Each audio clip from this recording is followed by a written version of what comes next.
Поздравляем всех нас! Первый самолет от Osman Airlines уже прилетел. Этот исторический момент вашими овациями, аплодисментами. Знаете, что самое главное, что Osman Airlines это национальный авиаперевозчик.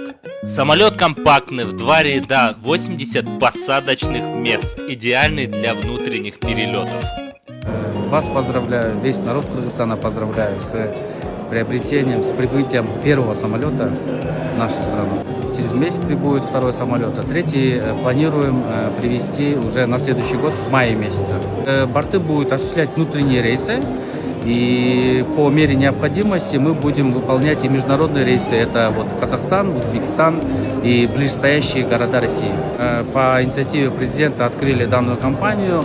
И самый главный принцип того, что как должна компания работать, это с минимальной рентабельностью и чтобы нашим гражданам цена была доступна.